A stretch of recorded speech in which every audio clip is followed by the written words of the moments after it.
It's the Health in the Real World podcast. It's time to start the show with Chris Janke as your host. Here to give you everything that you need when it comes to fitness strategies. We keep it simple and easy. It's your roadmap to get healthy. You don't need equipment and you don't need a gym. Just the right strategies to get you fit and trim. Hello and welcome to Health in the Real World. We're doing a podcast roundtable today. I really like this format of the show because I have three guests today, each of them doing their own thing with the health and wellness world. We have Renice Gillespie. Renice, welcome. Chris, thanks for having me. Absolutely, you're welcome. Erica Hoke. Erica, welcome. Hi, Chris. Thank you for having me. You're welcome. And then Gagan Singh. Chris, thanks for inviting me on the pod. Absolutely, you are very welcome. Let's go in reverse order now. Introduce yourself very briefly. Gagan, you were here just a couple weeks ago with your episode. Talk a little bit about your record. I'm a record holder, an author, and an entrepreneur. And recently I made one record which stands at 3,101 pull-ups, wherein I did these pull-ups for 12 hours. And I actually became the first Indian ever in history to do this. And I'm also looking forward to become a mental toughness coach, wherein I'll teach individuals on how they can better their performance and maximize the results that they have in any activity that they're doing in their life. Awesome. Very good. Erica, what about you? Quick biography as far as what you do. Yeah, so I'm an infertility coach. I'm the infertile mom of 4 wild little boys.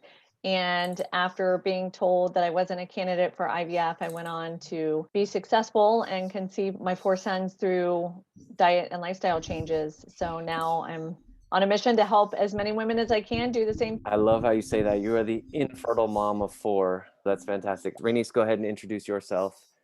Okay, yeah. My name is Renice Gillespie. I'm a midlife mindset coach, and I basically came into this calling, passion, whatever you want to call it, after I was a health coach. And I was a health coach because most health coaches become health coaches because they were sick. And I just got really interested in the excellence or the study of excellence behind why people do what they want to do and why aren't they able to do what they want to do, and helping people to bridge that gap by studying people who are to do the things they want to do, and then helping the people who aren't able to just adapt the mindset that allows them to take the actions and have the same results. So that word mindset, I think it's such a powerful word because it really is foundational for whatever's at the top of that pyramid. Mindset is the bottom of the pyramid. Let's start with you, Erica. You were told you can't have kids, and obviously you were having certain results and you really wanted children. What mindset shift had to happen before you started adopting those diet and those lifestyle changes? We were given less than a 1% chance of conceiving. I had 7 different reproductive disease diagnoses. And my last hope was IVF until it wasn't. And so once I was told that we were not a candidate for IVF, I knew that whatever there was to be done, I was going to have to be the one to do it, to figure it out, to do the detective work, and to ultimately heal myself and listen to my body enough to get to the point of being able to get and hold a pregnancy. How hard was that to switch into that mindset? What was your process for switching? Are you able to break it down? Some of it is personality and perseverance and determination. In some ways, my whole life had set me up for that moment. You see it in your own children, your own personality come out. As a small girl, no was not something that I accepted very easily. So just the fact that I was told no, and I knew that for at least myself, the desire to become a mother was something that came from outside of myself. I knew then, that I would have to pull all my resources and all my knowledge together to find a way to move forward. Nice. Yeah. Renice, what about you? Alluded to some health challenges that you had early on before you became a health coach and then a mindset coach. What shifted in your mindset that got you to the point where you could overcome those? What was that foundation for you? I think when it comes to the point to where what you desire becomes weighted heavier than the obstacles that you have to surmount for that. And the obstacles, the thing about that I teach people as a mindset coach is that those obstacles are there in order to give you the opportunity to step into being that next version of yourself. So when you have that vision of something you want, and just like she just talked about, I decided I wanted to have this outcome of these children to love in my life. And it literally is a matter of stepping into that mindset. It's there, it's usually there for you, but the catalyst, I think, it has to be weighted heavy enough that you want it bad enough to surmount the obstacles. And for me, it was, I was sick. I didn't want to be on medication. And I was early 30s. I just didn't see myself as that. And I saw myself as somebody who was strong and healthy. And that's what has to happen across the board with anybody who wants anything. They have to start seeing themselves in that next version. And literally the gap or the bridge between where they're at in that, at the beginning of that, and where they're headed is just a matter of stepping one foot in front of the other, waking up every morning and deciding to be that next version. And life is going to give you chance after chance to make the choice. And when you have that desire in front of you, the choice, and when you don't make the choice, you notice there was an opportunity for me to step up to the plate, and I didn't. And at the end of the day, it's all about awareness, that self-awareness, and choosing, making those little small choices every day. And before life meets you where you're headed towards, and it gets a lot easier and easier. And before you are that, you're being that, Right. whatever that version is. You start to create that momentum, and then it becomes easier and easier to get there. Gagan, what about you? So you achieved an amazing feat, 3,101 pull-ups in 12 hours. Mindset had to play a huge role in that. When you first started training, you couldn't do more than just 5 pull-ups in a row. So what went through your mind to get to that level? Yeah, Chris, as you said, from a very childhood, I was considered a person who was very weak, and because of that, I was insecure as well. So when I thought of making this record, I was actually reading a book in 2020, which was Can't Hurt Me by David Goggins. And I took the inspiration from that book to make this record and started telling people that I'm going to make this record of 12 hours, if not 24 hours for now. But that was the time, like, I couldn't even do 5 pull-ups in a row. So people told me you can't do it. Some of them started laughing at me, making fun of me. But because at that time the mindset shift had already happened because of reading the book of David Goggins, and I saw that the kind of person that he was, not the strong person from the very beginning. He was a Navy SEAL, but he had to go through a lot of transformation in his mindset and also in his physicality to become that kind of person that he is today. So I still continue to persist. And by the 10th hour, my wrist snapped. So what happened was I could actually feel that my wrist would just fall off. So that was very crucial moment, because at that moment you have to decide that you need to give up or you have to continue going. So that is a pivotal moment. That is the moment where you have to stay firm in your purpose. Like, why are you even doing this? And that is when you have to remind yourself, what is the purpose of doing this? And if you have that strong purpose, if you have that strong mindset at that point, then I would say then that is why I was able to go through that and then accomplish it. Even if somebody tells you that you can't do it, then you can use it as fuel and accomplish whatever you want to accomplish. So you were almost, you put it as a mindset, almost like you were setting the bar, you were setting the example that if I can do this, then anybody can do this, because I came from here, 5 pull-ups, and I did this many in 12 hours. I want to pull out a few other things that you guys just said. One, I agree with David Goggins is amazing. His mindset is very tough. The guy, you would never think that guy was overweight, just how hard he works. Rainice, you mentioned you just decided the decision, and then what you desire becomes bigger than your obstacles. Erica, you mentioned perseverance, that your whole life, this was interesting, your whole life set you up for that moment, and that you just didn't accept no. Gagan, what you mentioned, that your mindset, by the time people started teasing you, your mindset shift had already happened. And I think that's very important. And they mentioned with your goals, you want to be very careful who you mention your goals to.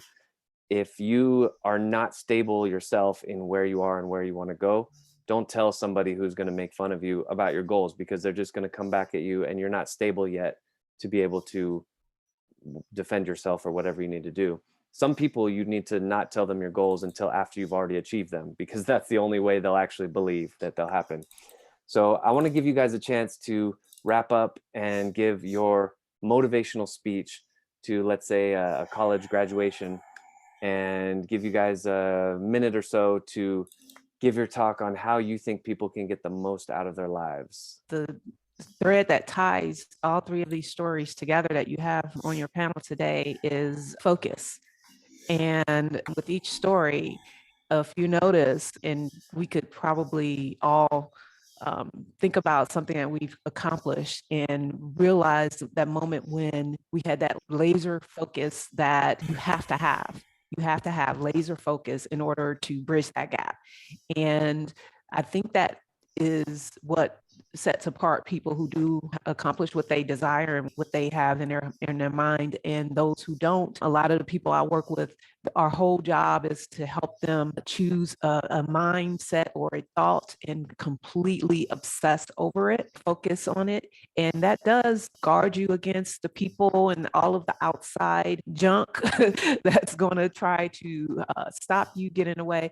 But my big thing is I want to encourage everybody, if you have that vision, go ahead and validate that for yourself, but understand that it's something that you have to completely focus on through every part of your day, through as you're being a mother, a friend, an employee, an employer, whatever it is through your day, you have to be focused on that vision of, and being in that vision of that, whatever that is you're looking to create in your life at all moments. It's all about focus and practice.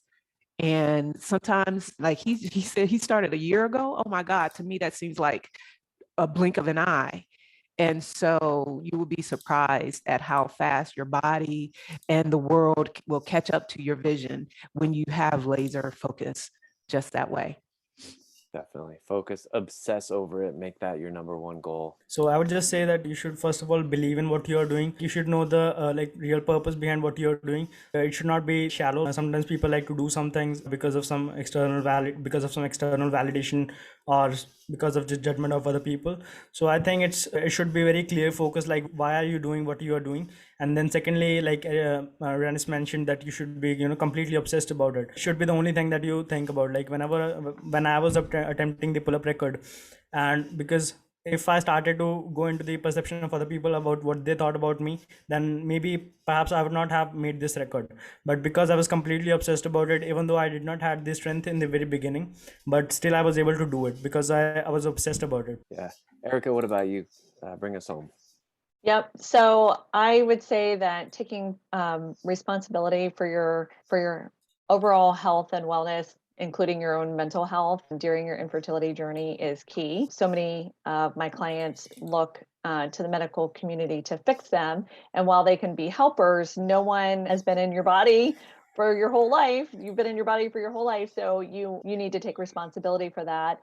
And I think that's where people give a lot of their power away, where they don't want to, they make a lot of assumptions in the healthcare field and in reproductive medicine, that tests have been done, that certain things that I teach in my courses don't affect your fertility. And for some people, it doesn't. For some people, their fertility is not affected by coffee or alcohol or any of these things. And then there are other people that have more sensitive systems. So what I would say is, if you are going through infertility, and if that is your goal, is to have a family of your own, is to take full responsibility for your health in every aspect, and don't discount that anything can be a factor. For you, it might be a factor. For somebody else, it might not.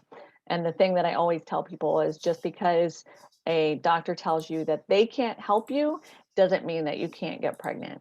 What I would add for my quick motivational is have a combination of goals that are effort related and outcome related. If you're 100% outcome related, then even if you do your absolute very best and you do as much as you possibly can, yet there's some sequence of events in the outside that just don't go your way, or there's only one spot and you're trying to get that one spot and there's 10,000 people who are trying for that one spot. Obviously 9,999 people are not going to get that one spot. So if you put all your eggs in that basket, then that is a failure in your eyes. But if you say, you know what, that's my goal, and I'm also going to take into account my effort along the way, different learning experiences that I produced inside that I can direct toward my next goal. So to balance the two of those as well is very important. So I really appreciate my 3 guests today. I want to give you guys a chance to tell people how to get in touch with you. Erica, how do people get in touch with you if they want to learn a little bit more? Sure, they can reach out to me at ericahope.com, or I'm also on Instagram as the infertile mom of 4. And Rainice, what about you? How do people get in touch with you? I'm at Ranice-Gillespie.com, and I'm going to spell that RANISE-GILESPIE.com. Perfect. And Gagan, what about you? How do people learn more about you and your pull-up challenge that you're doing again in December, right? Yeah, it's in December, and you can learn more about me on LinkedIn. Perfect. Again, I'm Chris Janke, joined today with Gagan Singh, Erica Hoke, and Rainice Gillespie. Thank you so much for joining me today on Health in the Real World. Thanks for listening to the Health in the Real World show. Make sure to like and subscribe and comment down below. Visit mycorebalance.com to learn more.